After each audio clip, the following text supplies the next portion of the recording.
Nafasi 6 za kazi halmashauri ya wilaya ya Kilindi mkoa.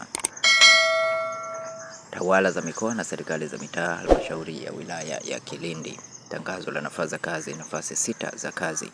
Nafasi hizi ni mwendesha ofisi daraja la pili, kuna nafasi moja. Sifa ni kumwajiriwa mwenye elimu ya kidato cha 4 au kidato cha 6 na cheti cha diploma au cha NTA level 6 katika fani ya uhazili. Aidha awe amefaulu somo la hati mkato ya Kiswahili au Kiingereza maneno 100 kwa dakika moja na kupata program za kompyuta za ofisi kama vile Word, Excel, PowerPoint, internet, email na publisher kutoka chuo chochote kinachotambuliwa na serikali. Nafasi zingine ni dereva daraja la pili, nafasi 5. Sifa ni mwajiriwa wa kidato cha 4, leseni ya daraja E au C ya uendeshaji wa magari ambao umeifanyia kazi kwa muda usiopungua mwaka moja bila kusababisha ajali, lakini hakikisha una vyeti vyako vya mafunzo ya udereva kutoka VETA au chuo kingine kinachotambuliwa na serikali.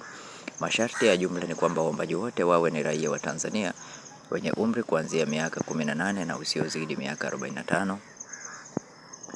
Kumbuka kuambatanisha vyeti vyako vya mafunzo ya udereva na hakikisha una vyeti vyako original.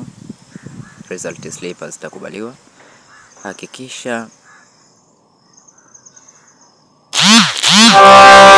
vyeti vyako kama umesoma nje ya Tanzania kupitia mamlaka husika kama TCU, NECTA pamoja na NACTE. Mwisho wa kutuma maombi ni tarehe 19 Januari 2026. Kumbuka kuambatanisha barua yako ya kazi iliyosainiwa pamoja na vyeti vya elimu. Anwani ya barua hiyo elekezwa kwa mkurugenzi mtendaji halmashauri ya wilaya Kilindi, SLP 18 Songe Kilindi. Kwa wewe ambaye ni mara yako ya kwanza kuingia katika channel hii ya Feaboy, tafadhali like video hii na share video hii. Asante na karibu.